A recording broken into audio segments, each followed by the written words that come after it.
Salutations, people! Welcome to Page 3 Killers, Murders That Went Unnoticed, a podcast where we dive into the murder cases that went unnoticed by our nation's newspapers. Hi, Shay. Hi, John. Yeah, my mic's working.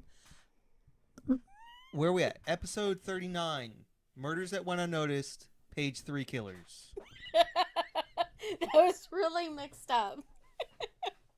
Okay, guys, welcome back to the show for episode 39. And this will be airing Halloween week on Wednesday. Oh, that's the week. That's the Wednesday after Halloween? The Wednesday before Halloween. Oh, wow. Yeah, that's a quick turnaround. You're going to have some work to do. Yeah. We're recording this real late. Yeah, I know. I'll be able to get it done. I'll probably edit it tonight and get it out. So, guys, we have a really good case. You know, I said we were going to do all Halloween episodes this month. You lied. I did. I didn't want to use up all of our Halloween stories. Because we plan on doing this for years to come. Fantastic. It's like a prison sentence, really. For you, it is.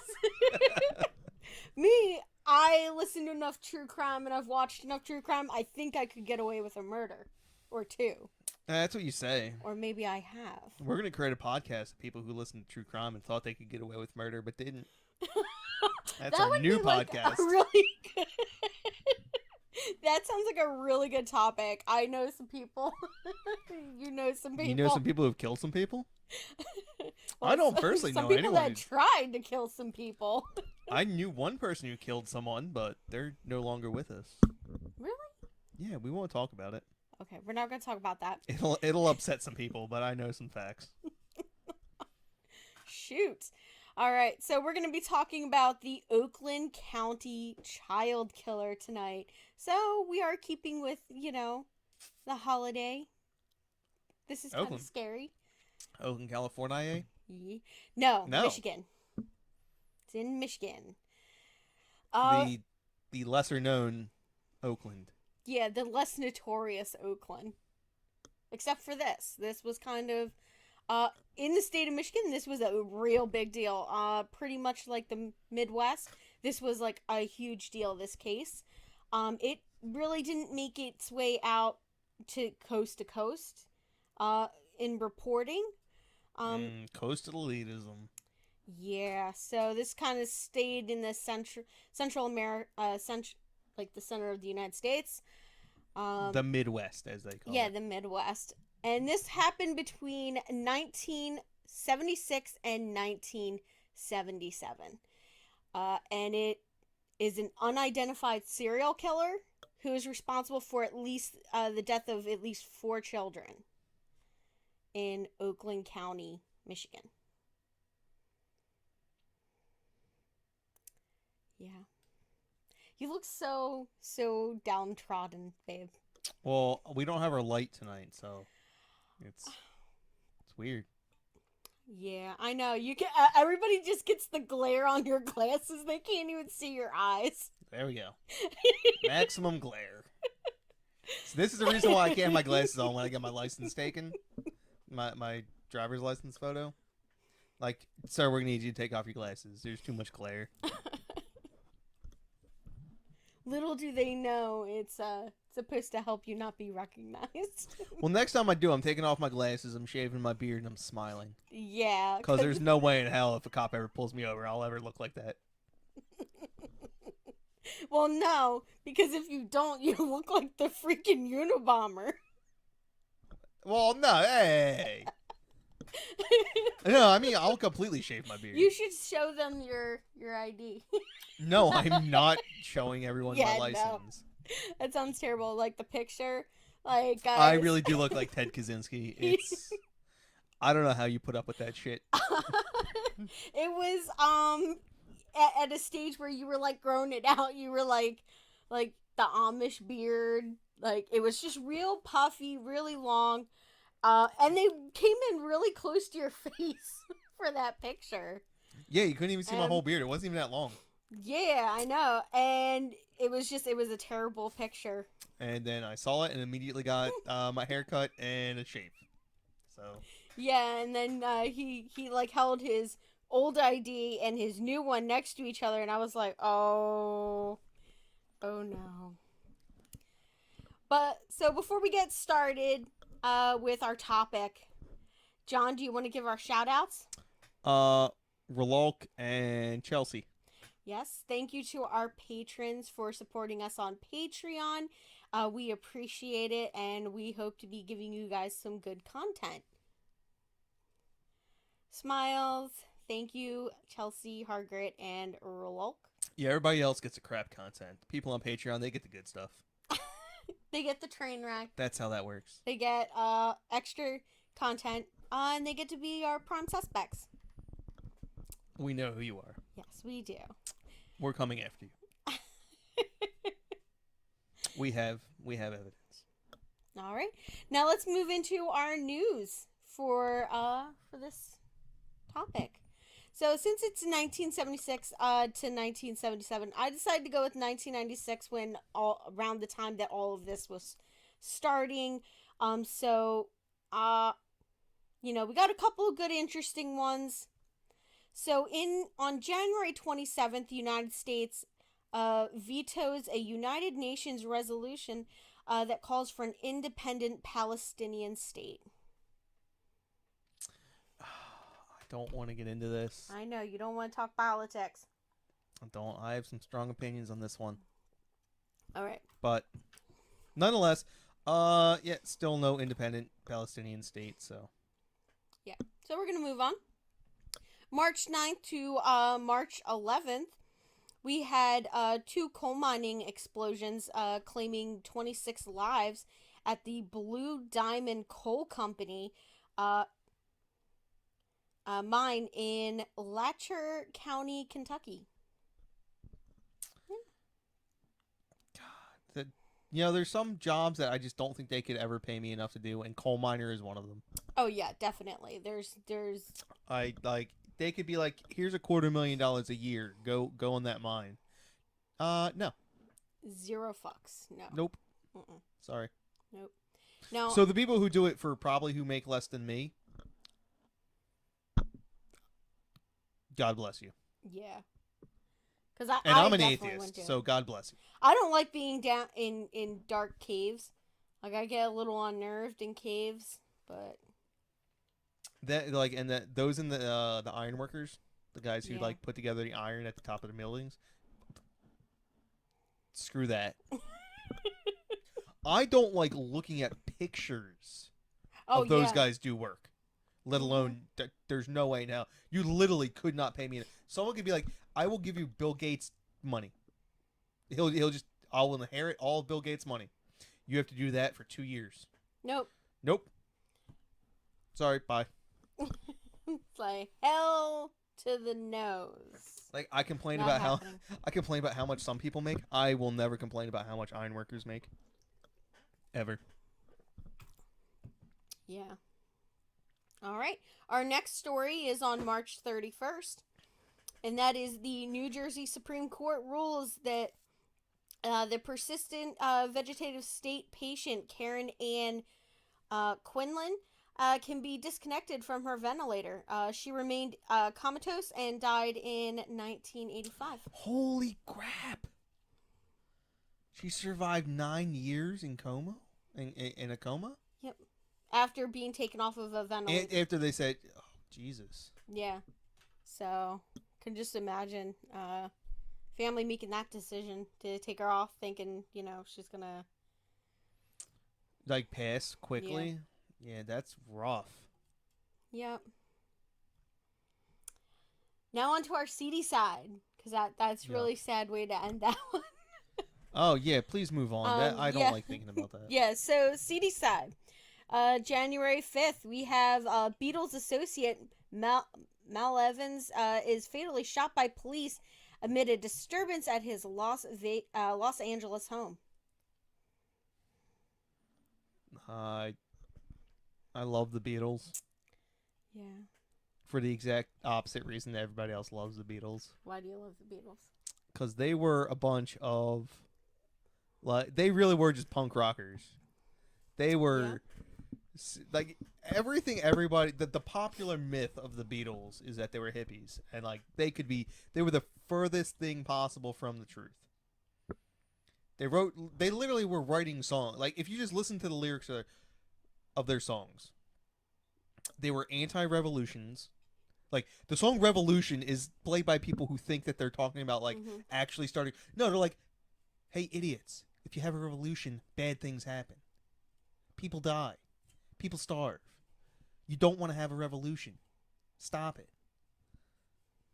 And like they're famous for being like, "Hey," and they were wildly rich. They were and they very much so knew it, and they very much so lived that lifestyle. Yeah. And before they were the Beatles, I forget the name of their band, but they were like proto-punk band, and like literally people would spit on them. Like that was part of their act. People would they would spit into the crowd, and people in the crowd would spit back at them.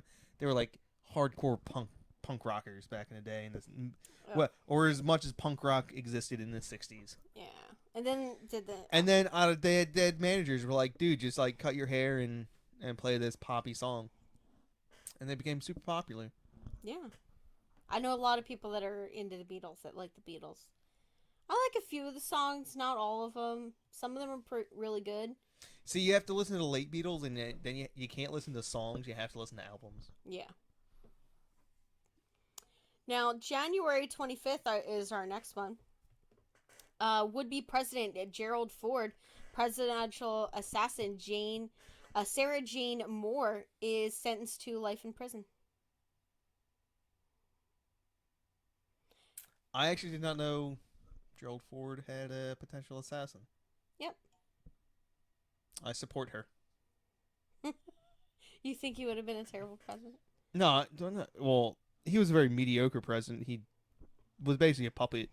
He was put in power. He was a vice president. Nixon resigned, and he didn't really do much. He was clumsy. Yeah. He was a all-American football player at Michigan, though. That's kind of cool. Yeah. Also, shout out to my sister. January 5th, or the Beatles Associate thing was on her birthday. Oh wow. As soon as you said January, I was like, wait, my sister was born in January. What date was that? Yeah. Okay. All right, so March 1st, we have, this one here was kind of crazy, I thought. Bradford Bishop allegedly murders 5 of his family members in Bethesda, Maryland. Then goes on undiscovered for 10 days, and he is suspected of this, and he's never caught. In 2014, the FBI placed him on their list of top 10 most wanted fugitives, and he still has not been arrested. Good for him. Yeah. Kind of reminds you of that, our murderous Lady Luck. She was the one that murdered her first husband. Was on trial for that. Oh yeah. Well, they and thought she it was an escaped from a accident, Mexican and prison. she like killed her second husband's girlfriend or her boyfriend's girlfriend to remove her from and then she went on the run in Mexico. And then she quote unquote escaped from a Mexican prison. I have a feeling that his family took her out of that prison. That the man who she murdered in Mexico, I have the feeling that they took her out of that prison, and she took a long walk in a very deserted place and ended up dead. That's what I think. I don't think she's sitting on some beach, living the high life at like 90. She's definitely dead by now. Now, our next one is July 15th. 26 Child Killer school children and their bus driver are abducted and buried in a box truck within a quarry in Livermore, California. The captives dig themselves free after 16 hours. The quarry's owner's son is one of the 2 accomplices arrested for the crime. So there's 3 people. Yeah. Who buried school children.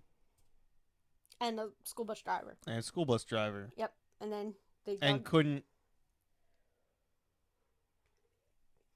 kill them. Yep.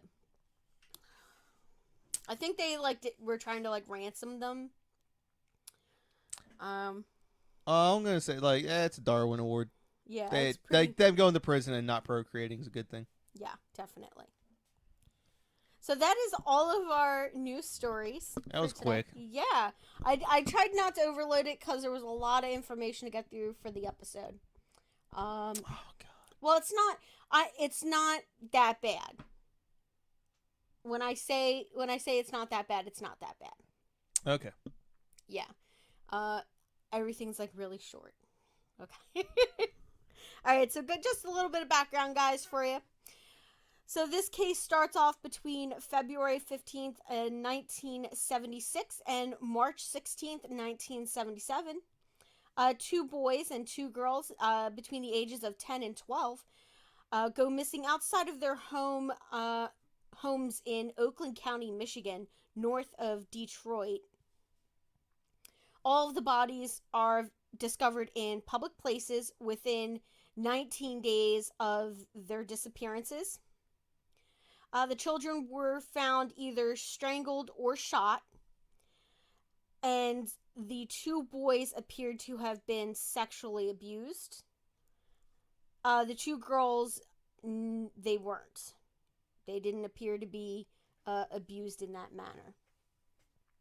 The 4 deaths triggered a murder investigation that would be it would become the largest known in U.S. history.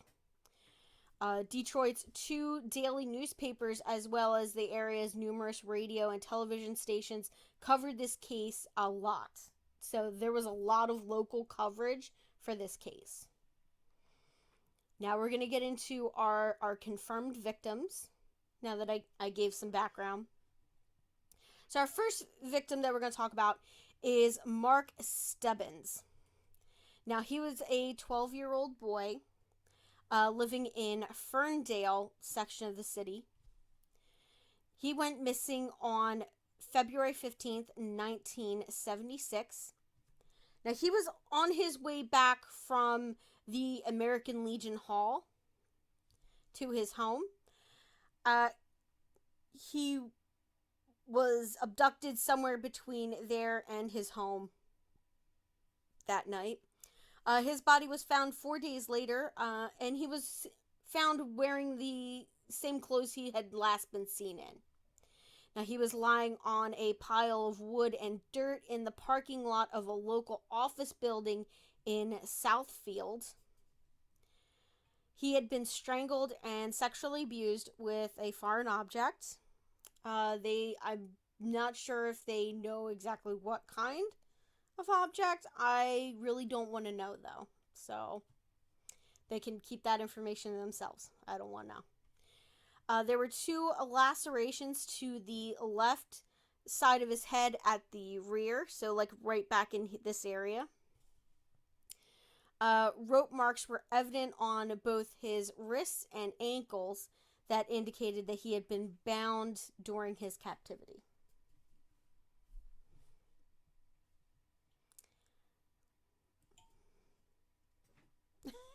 You're looking for me to say I got nothing. You got nothing? Not it's nothing. You're just getting pissed off already. Yeah. Okay, so our next victim is Jill Robinson. She was also 12 years old, and she lived in the Royal Oak section of the city. She left her home on December 22nd, 1976, following an argument with her mother over dinner preparations. The following day, her bicycle was found behind a local hobby store. On the morning of December 26th, her body was found alongside Interstate 75 in Troy, within view of the Troy police station. You could see where she was directly from the police station. And I'm just like, how did they not see anything? This is cops in the 70s. Yeah, that's true. They were busy doing cocaine. Like, I feel like, yeah, so I feel like either there was like just massive police, like, not, like, overall not doing their job as police officers. That's number one. Number two, I feel like it could be a cover up. All right, well, I'm assuming you're foreshadowing. Yeah. So we'll talk about that later. Yeah. So she had been shot in the face with a 12 gauge shotgun, and her body was fully clothed, and she was wearing the backpack that she had taken from her home when she left. So she was still dressed and everything. Yeah. So it's a little overkill with the 12 gauge. Yeah, that's crazy. Like, I mean, for a kid. Then our next victim is Kristen Mihalik. She was 10 years old, from Berkeley. She was reported missing on January 2nd, 1977, after she failed to return home from a trip to 7-Eleven, which was right up the road from her home on 12 Mile Road. Now, a mail carrier found her fully clothed body 19 days after she went missing on the side of a rural road in Franklin Village. Now, she had been smothered to death less than 24 hours earlier, and her body lay within a view of nearby homes. Yeah. So once again, body left in within public view. So kind of crazy. Like, no child would ever get away with this now. Yeah, no. 10, 12 years old, like, your parents are literally have, like, a drone above you. Yeah. Or they got tracking software on your Yeah, phone. or they give you a cell phone, which is really just a tracking device. All right. Our next confirmed victim and last confirmed victim would be Timothy King. He was 11 years old. He had left his home in Birmingham, which that area of the city. He went to a pharmacy on the evening of March 16th, 1977. After he failed to return home, a huge search started. They started looking, like, search party just popped up automatically, started looking for this kid. They covered the entire Detroit metro area in their search for this kid. On the evening of March 22nd, two teenagers found his body in a shallow ditch alongside Gill Road in Livona. I feel like I'm doing pretty good with pronunciations tonight. I feel like I'm doing really well. I haven't caught you yet, so keep it up. Yeah, he had been sexually assaulted with a foreign object and suffocated approximately 6 hours prior to him being found. So, I mean, he went missing on the 16th, he was found on the 22nd, and he died within 6 hours of being found. So that's crazy. So this person is, like, holding on to these kids. Like, they're all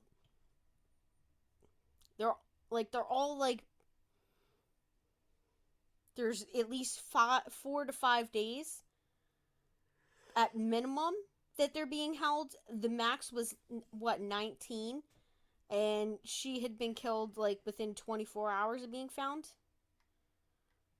So it's kind of crazy. Now, there are a few suspected cases. So there were some other abductions and murders around the Oakland County area within that same time period. But these, due to certain variations in the cases, have not been conclusively linked by any evidence to these four. So we have Cynthia Cardew. She was 16 years old from Roseville. She was found bludgeoned to death on January 16th, 1976 in Bloomfield Township. Then we have Jane Allen. She was 14 years old. She was found dead in the river at Miamisburg. Come on, man. Miamisburg. Miamisburg? That really? Well, there's a Miami, Ohio, so I'm assuming. Oh, I'm sorry. That's my fault. Miamisburg. See, I was close on that one. Miamisburg, Ohio, on August 11th, 1976, 4 days after she accepted a ride while hitchhiking to I'm Royal right. Oak. I'm right. Miamisburg. I don't think you're Yeah, right. it's Miamisburg. I don't think you're right. I don't think that's how you spell I looked Miami. at it wrong. Okay. Well, then we'll just agree to Disagree. that you're wrong. We're gonna agree that I'm right and you're wrong. If you were from Miamisburg, Ohio, let us know. I swear to God, if I look at our metrics and there's someone from Miamisburg, Ohio, and you didn't let us know, I'm gonna find you. Now when they found her after her autopsy, they had found that she had died from carbon monoxide poisoning. So, however somebody dies of that, Well, it's only a usually couple ways that I know of. Run your car and close your Lock your tailpipe. Not a shed. Well, yeah, you can do that. You can backfeed the exhaust into the car. Or you could just close your garage door. Run your car. Roll the windows down. Yeah. Either way, terrible way to die. No, I've heard it's quite the opposite. It's a very peaceful way to die. I think there was That's why people do it. There was a case where this guy, he accidentally murdered his lover. And then just because he didn't want anybody to find out, he couldn't move the body because he was smaller than his partner. So he could only drag the body so far, and then he gave up. So he just turned on his car, and it just ran until it ran out of gas. And he didn't die? No, he died. Oh yeah. So when when the bodies got found, they were like, "Oh my God, it's a double murder," and then they were like, "Oh no." Well, like most cars will run on idle for like 24 hours plus. Yeah. So, and he had been dead a while. So they were like, "Oh wow!" It's literally the car when they checked the gas tank. They were like, "It ran until it ran out of gas," like kind of thing. So it's kind of crazy. Well, you're not turning it off after you die. I know. So now we have Kimberly Alice King. She was 12 years old. She disappeared from Warner on September 15th, 1979. Authorities believe that she was abducted and that her disappearance is connected to the unsolved killings, but there has been no evidence linking them. And then there was one case that was disproved. They thought it was part of the four, and that was Sheila Schrock, and she was 14 years old, and she was found raped and shot to death while babysitting in Birmingham on January 20th, 1976. Now, her killer was identified, went to jail, everything, the whole 9 yards. So they did eventually remove her off of the list of possible victims. So now we're going to talk about the investigation or lack thereof. Ready for this? Well, you just made me angry. Why? Go ahead. I made you angry. The whole lack thereof, 4 children, lack thereof an investigation. Yeah. And at the time, they thought it was 5. Yeah. I'm just saying that there were some officers that put in a valiant effort on this. I'm just going to say that it wasn't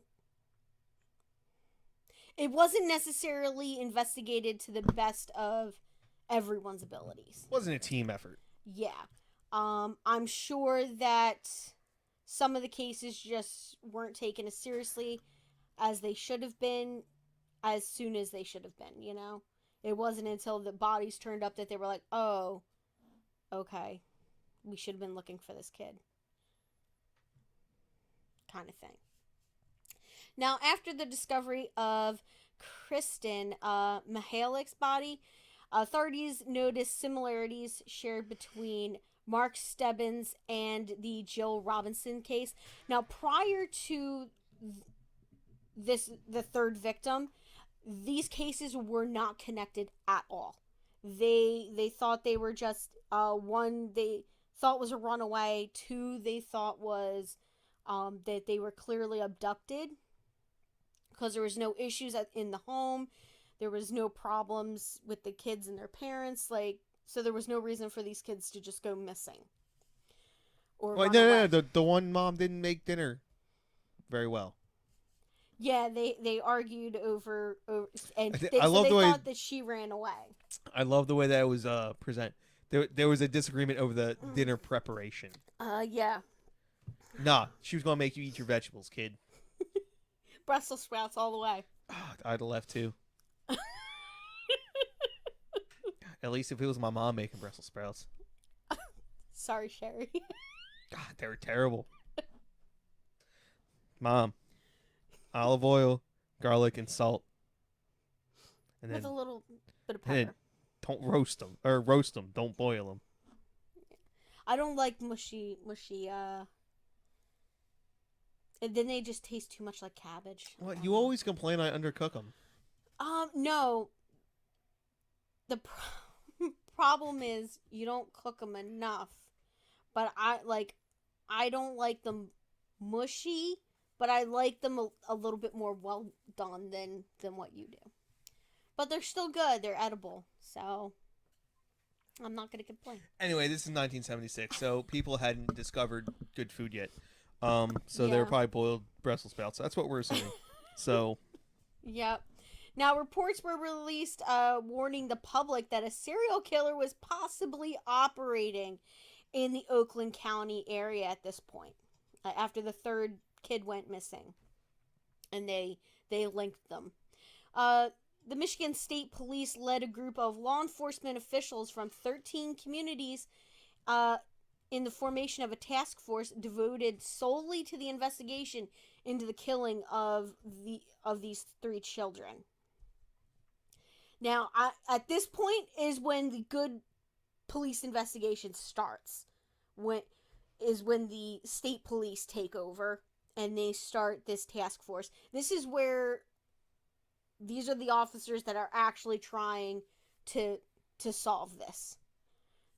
Now, after Timothy King's disappearance, a woman told authorities that she had seen a boy with a skateboard that appeared to be matching the description of Timothy King, talking to a man in a parking lot of the pharmacy that Timothy had visited on March 16th. A composite drawing was done of the suspected kidnapper. And this was just so crazy. They really narrowed in on every single blue AMC gremlin that they could find. They literally, they had one guy I listened to when he was talking about how many times he had been stopped. He said he got stopped one day 12 times by 12 different officers. So if anyone, they were just searching for blue AMC gremlins. If anyone isn't familiar with what an AMC gremlin is, watch Wayne's World. And if you're too young to watch Wayne's World, go fuck yourself. 'Cause you're too young. You shouldn't be listening to this. Well, that's probably a lot. Wayne's World came out in, 1994? Yeah. So, I don't know. I have coworkers who were born after that, so that I have sisters who were born after that, for that matter. So I don't know. Yeah. But yeah, I think that they may have had a Pacer, but it's basically the same car. Yeah. So police just start pulling over all of these gremlins. They had this sketch of what this guy supposedly looked like, and they still couldn't get anywhere. Now, investigators created a profile based off of witness descriptions of this man seen talking to Timothy. And he was a white male between the ages of 25 and 35 with a dark complexion. So I would assume that means, he was slightly tan. He had shaggy hair and sideburns, as most men did in the 70s. Very popular.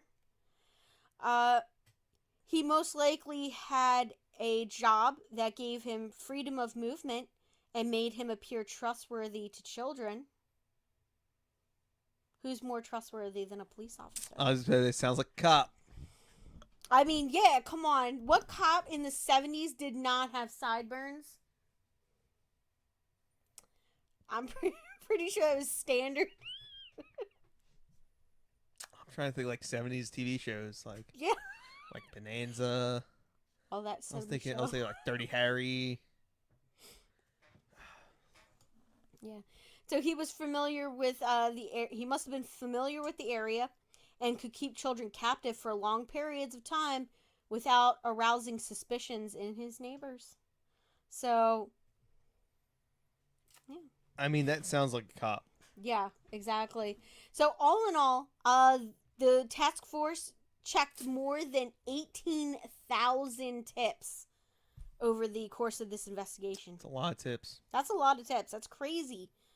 I mean, that's just the tips. yeah. Now, this resulted in about... Did you catch the joke?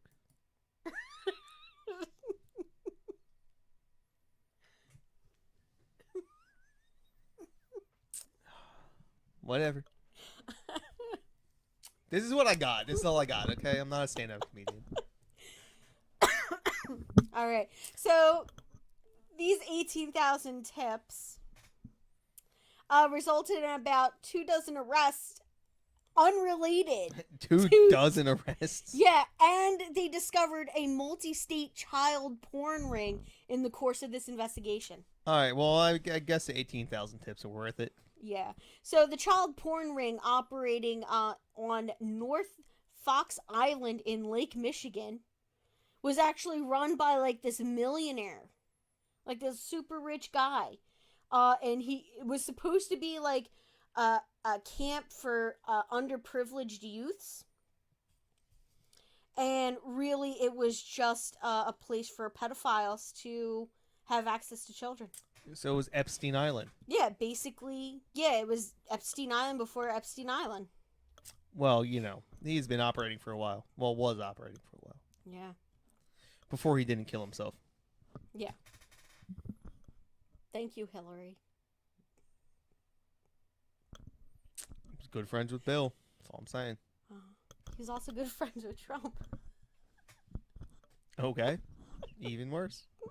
Yeah, I'm like, oh goodness, we don't like being political here. To be honest, we're making fun of all politicians at this point. If you gave me the choice of Donald Trump versus Bill Clinton being around, like my 14-year-old daughter, I would throw my daughter so hard at Donald Trump it would hurt him. It's like, dude, man, how much money you could get? See, but that's not. I feel like that's not what motivates Donald Trump. He's all about himself. He's such an egotist. Like that's not what would motivate him. Yeah, I don't know.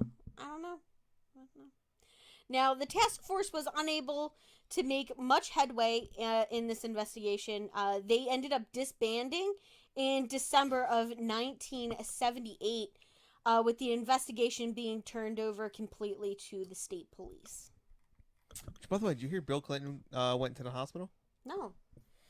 Yeah, I forget what he had. I don't know if it was sepsis or something. He got some infection. Oh wow. He had to go to the hospital. Yeah. Syphilis. I mean, I'm assuming the man wore protection. I mean, did anybody ask Monica? Plus, what's I don't know. I'm assuming syphilis is a treatable disease nowadays. It is. It's not like it's like 1914. Yeah, where like they thought maybe mercury helped. But not really. Which, by the way, was really funny. I was talking to one of my coworkers. Apparently, he got mercury poisoning. Yeah, he was in the military and he didn't like the food, so he ate canned tuna fish for 2 months straight. Ooh. Yeah, that'll do it to you. That'll do it. And So he got it just built up. And I was like, I looked at him like, you know, that's really bad for you. He goes, yeah, I assumed it was, but it was better than eating the food. Man. And you're just like, you're just like, oh man, I was in the Navy. We ate pretty good. Oh, yeah. No, we had that whole conversation. I was like, if you cooked. He complained. He's like, oh, yeah, some of our officers would get lobster sometimes. I was like, psh, all of our enlisted people got lobster. That was a given. Yeah. We had steak and lobster every Friday. It was steak and lobster.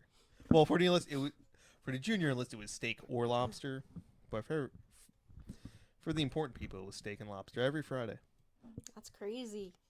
Yeah, my dad said when he was in the military, they would get the boxes of the food. You would get your entire month, and then so the first week they would use up all the good stuff.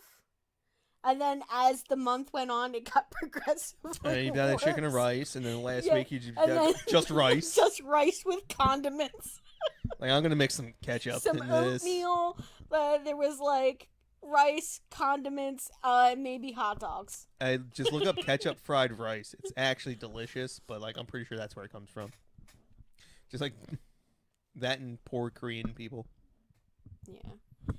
Now we're gonna. How do we get so off topic? We're talking about ketchup fried rice. I mean, we both had a couple. Well, this is my first drink. You've had a couple of beers. It's okay. A few weeks after Timothy King's murder, a psychiatrist who worked with the task force receives a letter riddled with spelling errors written by an anonymous author, Alan. Yeah. So we're gonna talk about. One of the first suspects, which is the unidentified Alan.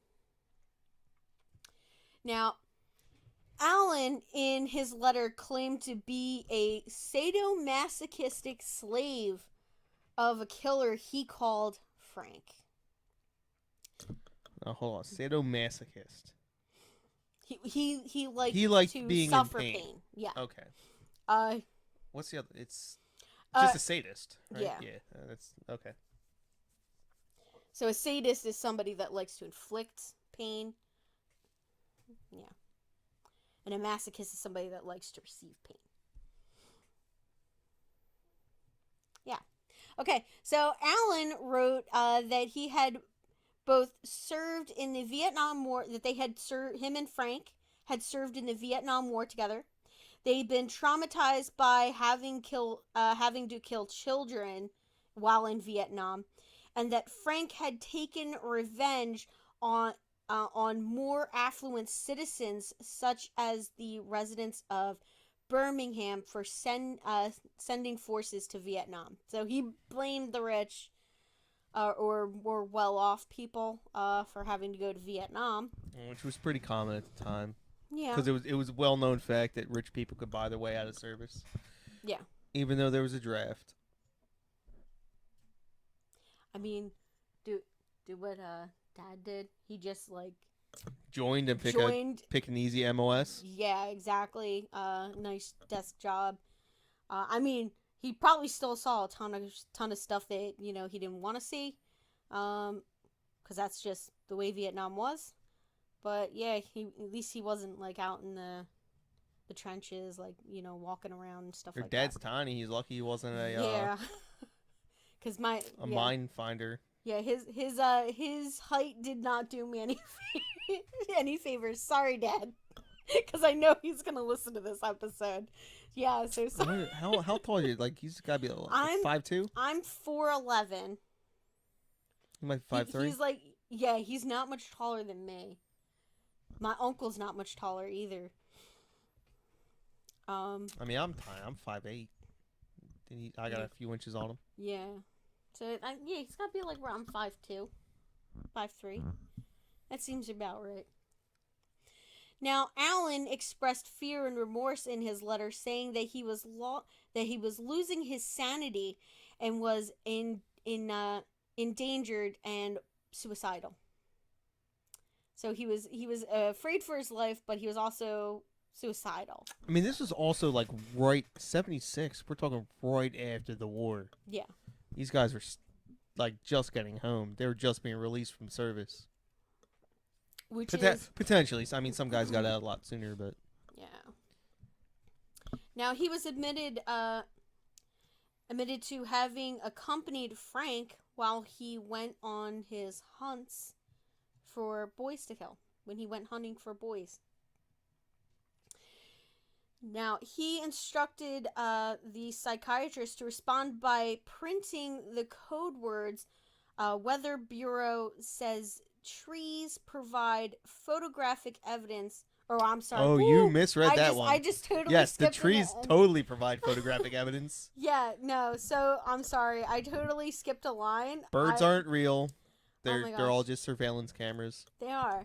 The Weather Bureau says trees in bloom to bloom in 3 weeks was the code words that he was supposed to use in the Sunday's edition of the Detroit Free Press before offering to provide photographic evidence in exchange for immunity from prosecution. The psychiatrist agreed to meet Allen at a bar, but Allen did not show up and was never heard from again after that. So they pretty much chalked that entire lead up to somebody some person that was like kind of messed up in the head, and thought it would be a cool idea to send this fake evidence, like stupid people. Now our next suspect was Archibald Edward Sloan. That name needs to make a comeback. Archibald. I do like that name. That's pretty. Name Archie. Yeah. Archie. Now he was a child molester who victimized young boys in a neighborhood that he lived in. He became a person of interest after hair samples found in a 1966 Pontiac Bonneville matched hair found on the body of Timothy King and Mark Stebbins. Unfortunately, the hair was not from Sloan himself. Those two sentences don't make any sense. So, inside a vehicle that he had owned, which was the they found 1966, a hair. Yeah, they found hairs. That were not his. That were not his, but they matched hairs that were found on Timothy King and Mark Stebbins. Okay. So they thought, okay, maybe it's somebody that he lended his car to, but for fear of being connected to this person, he refused to talk about it. Like, he refused to finger anyone for that. Now, a witness claimed to have seen Timothy King being abducted by two men, one described as being in his late 20s and the other as bearing a strong resemblance to serial killer John Wayne Gacy, who at the time allegedly was in Michigan around the time of these killings. Yeah, but he wasn't big in the kids. No. He He wasn't into kids. He liked ladies. Yes. Wait, John Wayne Gacy. No, John Wayne Gacy was the clown. Yeah, I thought he went after. He was into boys. Oh, he's into boys. Oh. Yeah, he was like higher end teenagers. Okay. But I think Young he men. did go as low as 12. Oh, it could have been him. So yeah, it's a possibility. They did test Gacy's DNA, and that did not match any of the DNA recovered from our victims. Whatever. So kind of cuts that one off. Now this one here, this next one. Yeah, good luck with this one. This good one luck. here. Ted Lamborghini. I thought you had no chance at that one. I listened to a thing yesterday. Okay, so you cheated. I did opposition research yesterday, and I listened to a podcast, or like not a podcast, but an ID. Tim Lamborghini. How do you know it's not that? It's pronounced Geen. Lamborghini. Now, police in Panama Heights, Ohio, arrested Tim. I misread it. It's Ted. It's not Tim. It's Ted. Ted Lamborghini, a retired auto worker believed to have been involved in the child pornography ring in 1970s. Now, on March 27th of 2007, investigators told Detroit television station WXYZ that Lamborghini was considered the top suspect in these abduction cases. Now, Lamborghini pled guilty to 5 sex-related accounts involving young boys rather than accept a plea bargain that would have required him to take a polygraph test for the Oakland County killings. I mean, I swear I didn't do it. I was totally busy boinking five little boys. No, he straight up. So they said, listen, we will give you you can accept this plea bargain. We'll give you this amount of time, but you have to take a polygraph for this one case. He was just like, nah, I'm not even going to risk that. So he just pled guilty and just took his time. Like, he's like, nope, I don't even want to be polygraphed. Nope. Which, I mean, you know what, polygraphs are not. There's ways to cheat a polygraph, but there's also ways to fail it. Yeah. That when you're innocent, such as simply being nervous. Yeah. So, like there was one case that I was listening to, and they were like, yeah, we put this kid on a polygraph, and they were like, it came out inconclusive because it said that he lied about everything that was true, and everything that he should have been a lie came up or everything that was true came up as a false with his readings. So it was like reversed. So they were like, they couldn't tell. Like, they asked him, what is your name? Like, is your name this? And he was just like, yes. And it came up as like he was lying. They still have no idea. I think they probably hooked it up wrong. Some poor polygraph guy just like fucked up. So he rejected, the Oakland County thing. So he just took his time. He also rejected an offer of a reduced sentence in exchange for a polygraph in the case. Now, in October of 2007, the family of Mark Stebbins filed a wrongful death lawsuit against Lamborghini, seeking $25,000 in damages. That's 30 years later. Yeah. Like, the parents, he was like 12, 10, 12. 30 years after that, the parents had to be in their 60s, if not 70s. Yeah. That's rough. Yeah.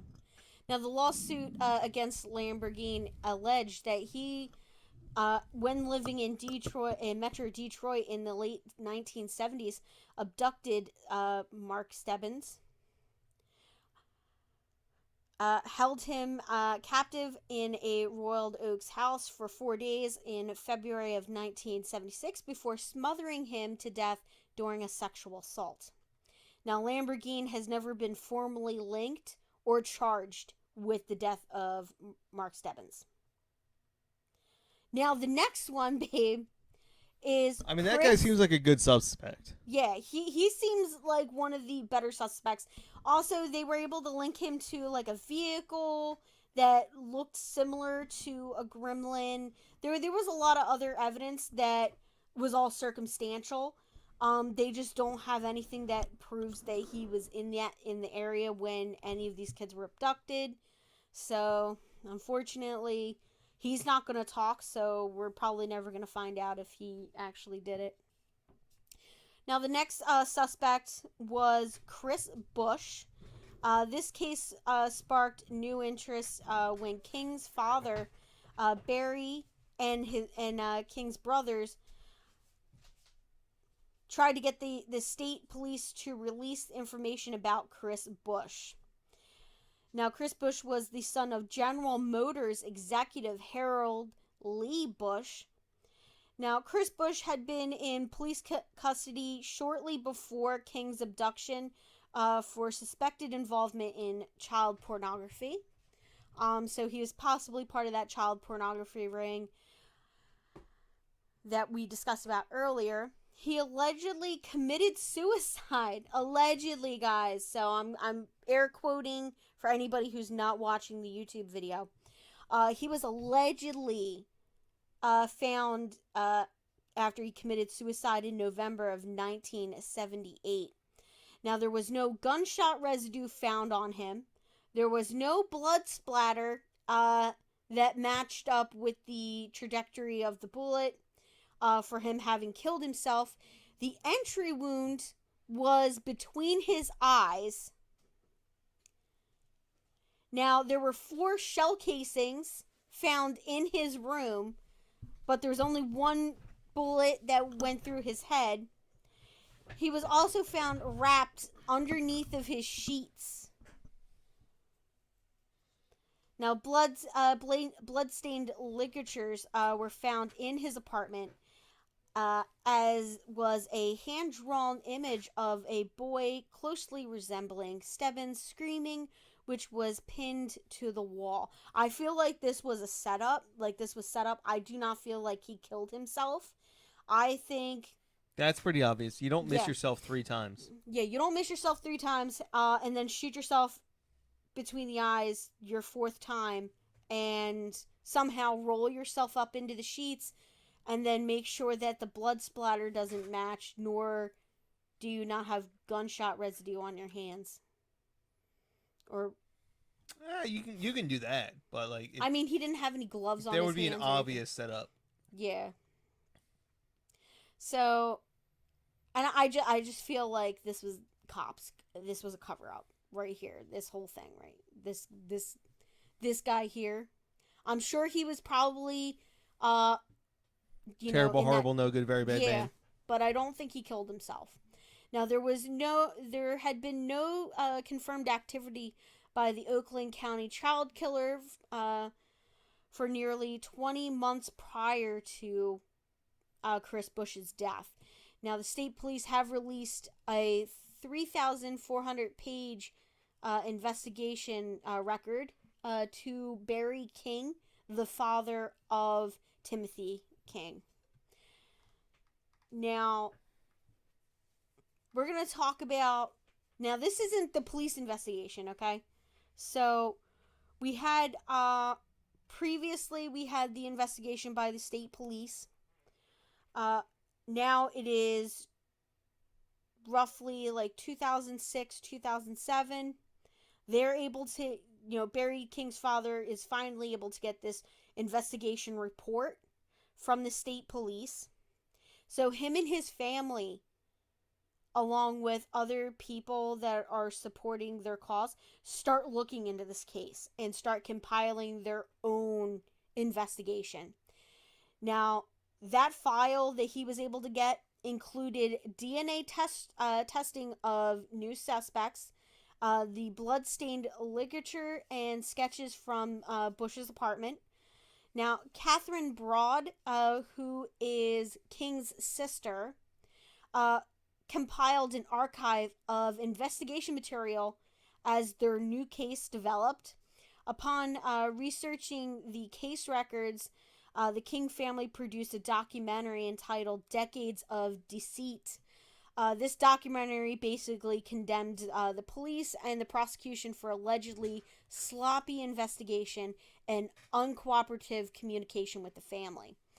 They also said that the police disregarded leads that they had uncovered in 2006 that were never looked into. So basically, they start petitioning the police to get this case, to get more people working on this case. So in 2012, they restart that investigation. So forensic DNA tests are conducted in 2012, showing that the hair found on the seat of Sloane's car and on the bodies of Stebbins and King were not a match, and that they came from the same unknown man. So they did have the same DNA, but they did not match that who we told you previously. Now, the DNA did not match Sloane, but implicated someone he had either lent his car to or knew. So I feel like the only reason for Sloane not to talk is if he was involved. Like, he might not have done the killing, but he was involved enough He to might be have known who implicating done himself. Yeah. So, I mean... So, the current developments from that case, they had that DNA and everything. So, in 2013, an anonymous informant reported a blue AMC Gremlin burned out on a farm field, now being developed in Grand Blanc. So there was apparently a gremlin that was set on fire in a farmer's field that they were investigating. The police are investigating the gremlin for ties to the crime, as King was last seen in a blue gremlin.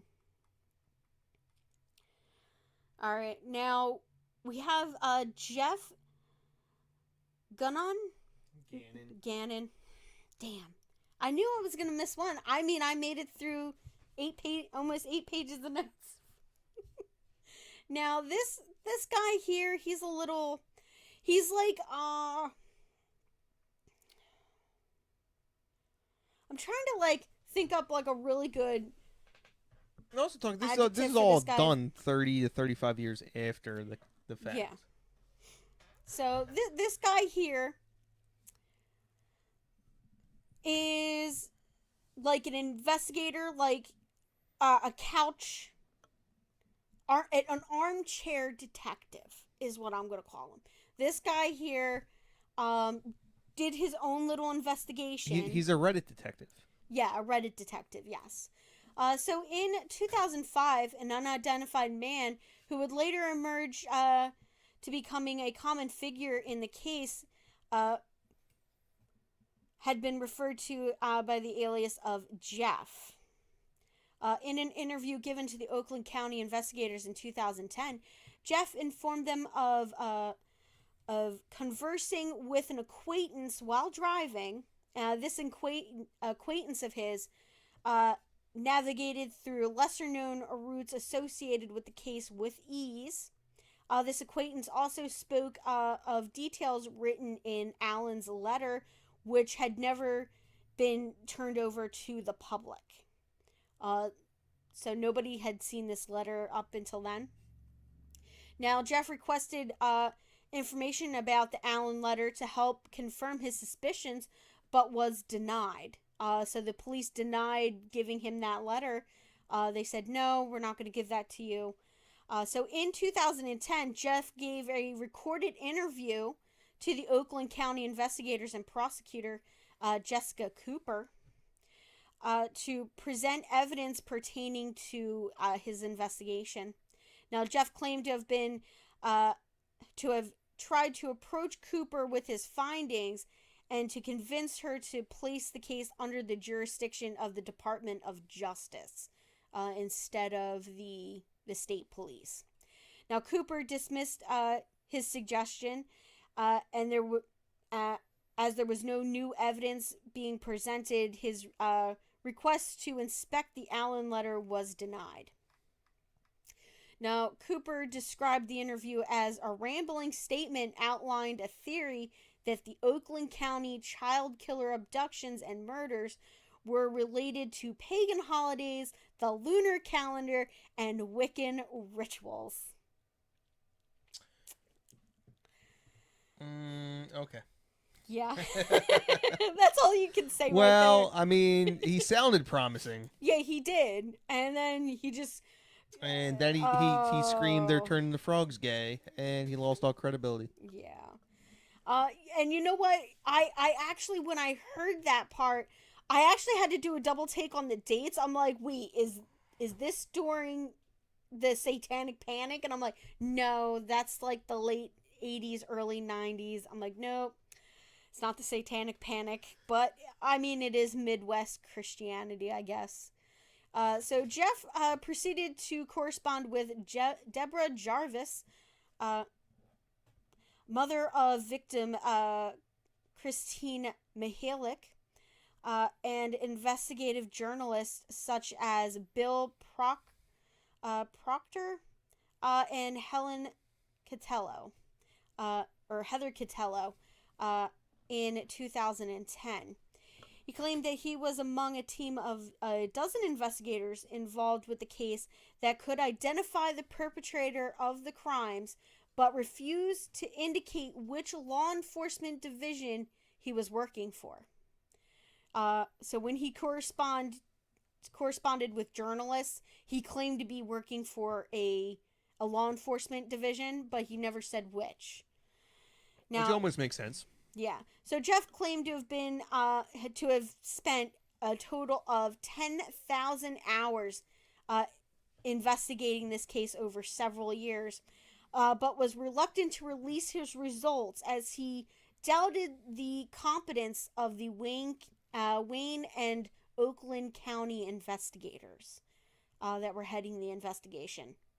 Now, according to Paul Hughes, an attorney that represented Jarvis, Jeff's investigation discovered the murderer.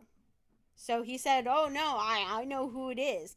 However, according to Hughes, Jeff refused to identify the culprit unless the authorities divulged crucial information, which Jeff requested during the initial interview in 2010. Now, Jeff wanted to privately confirm the identity of the suspect using the police evidence before proceeding further. That sounds like a lie. Yeah, I mean, that just sounds like somebody trying to get information. Sounds like he's almost trying to write a book. Yeah. Now, in 2012, Jeff presented his findings to a select group of Detroit journalists on Hughes' cell phone to preserve his anonymity, and insisted that his phone interview with Hughes not be recorded. He theorized that the killers were conducting Wiccan human sacrifice rituals coinciding with pagan celebrations of the lunar calendar, which is absolutely insane because Wiccans do not believe in harming people, and they actually have a rule that what you do unto others will come back at you 3 times worse than what you gave. So Wiccans do not, seek to harm somebody intentionally. So there's no such thing as a sacrifice. Like, they don't do animal or people sacrifices, which is, Well, Christians also have a rule that says thou shalt not kill. Guess what? Go to Texas. They love killing people. Go to 11th century Jerusalem. Yeah. See how much thou shalt not kill goes into the thinking. Or Anatolia. Yeah. It's like, well, they're all about not killing, killing people that are like them, but at the same time I'm just saying, just because there's a rule doesn't mean that it applies to everyone. that they follow it. Yeah. So, according to Jeff, there was a total of approximately 11 to 16 victims, uh, significantly more than the 4 officially confirmed victims. Now, based on this information, Hughes attempted a lawsuit against the Oakland County authorities for $100 million, citing the mishandling of the investigation and demanding Cooper's resignation as well in that lawsuit. The lawsuit alleged a cover-up, conspiracy, and obstruction by the police department. Hughes' website solicited donations and offered a copy of Jeff's report for a donation of $1,500. Now, the victims' families were very ticked off at this, as they claimed that Hughes and Jeff were attempting to profit off of their distress and their suffering. That lawsuit that he lobbied against the police, the Oakland County authorities, and the prosecutor's office was dismissed in March of 2012 for lack of evidence. Which I think is so funny. Your Honor, Exhibit A. The lunar calendar. Clearly this man was a Scorpio. And the police have refused to inform the public that all Scorpios should be suspicious. Yes. Yeah. So that is The moon was full that night, Yeah. Your Honor. Did you know that the pagans love full moons? every victim went missing during a full moon. Obviously, it has to do with Satanists and Wiccans. And the equinox. Yeah. So And Easter. So to be frank, I think he's a crackpot. Crackpot that We spent an awful lot of time talking about said crackpot. Yeah. So we're just gonna move on.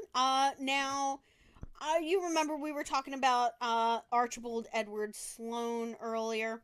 Now, in February of 2019, the Investigation Discovery Channel aired a 2-part, 4-hour documentary about the killings, which I watched for this. I recommend it. It was a very good documentary. Everybody would probably enjoy it a lot if you found this case interesting. Now, at this time, WXYZ TV investigative reporter Helen Catalano announced that a key suspect, convicted child sex offender Archibald Edward Sloan, she announced him as a suspect, that he had failed a polygraph test when he was interviewed by the Oakland County Child Killer Task Force in 2010 and 12. So, yeah. But as of right now, no one has been arrested or named in this case. I mean, we're 45 years later. Yeah. I don't think they're Honestly, ever going to there's figure it out. Good chance that the person's no longer even alive. You know what I think they should do? Run that evidence through, like what they did for, that one out in California. I have no idea what you're talking about. They caught him. He was the one that would break in, rape, and murder people. BTK? No. But they got BTK's daughter's DNA, and that's how they figured it out. But no, it was, I'm totally blanking on the name, but he was like, he basically terrorized, Southern California. Not the Zodiac. No. Golden State Killer? Yes, the Golden State Killer. How they caught him. They used Ancestry DNA. So they submitted their unknown sample, and it like pinged on on like a family member of his who had submitted their DNA, and they just tracked it back. One more reason never to use Ancestry DNA. Yeah. So yeah, it was like 23andMe or one of those ones, whatever it was. Yeah, and that's how they caught him. I think they should do that with this case. I think that it would open up an opportunity for them to possibly name somebody in this, especially since they have those hairs from the two cases From the car. Yeah, so I think it's worth a try. Pretty sure they probably already did. Yeah, or they are working on it because I mean the investigation is still going on. So who knows? Maybe one day we will have an answer. I mean, they did just figure out who the Zodiac was. I mean, they still have to test the DNA and everything and confirm it, but they're pretty sure that this one guy was the Zodiac. They just named him, like, 2 weeks ago? Crazy. Super crazy. And that was, like, six... It was, like, in that was the 70s. Yeah. So, around the same time of this case, so... Alright, we've gone for pretty long. So let's close this one out, babe. I hope you guys enjoyed. Don't forget we have POTS Criminal Consulting. Coupon code, don't be an idiot. We'll give you $100 off your first We'll give you $2 million off your first order.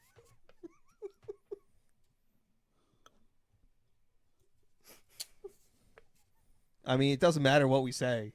It matters what we charge. And you won't know until you get the bill. So, but it's $2 million off. Good luck. And no, you can't sue us for antitrust because there's no other criminal consulting firm in the world. Well, I mean, if this was So we're not Sherlock gouging. Holmes. We're not gouging when we charge you $3 million and give you $2 million off. If it was Sherlock Holmes, it would be he was a criminal consultant. Moriarty was a criminal consultant. No. They were consulting with the police. We consult with the criminal. Yeah. Sherlock Holmes was a consultant detective. Yeah, we're the exact opposite. Moriarty was a criminal. Consulting criminal. So he would had the underground ring and all of that. That's not what a consultant is. Yeah. Okay. All right, guys. We're gonna close this one out. Maybe I can get John to record one more tonight. All right. Bye, guys. Bye.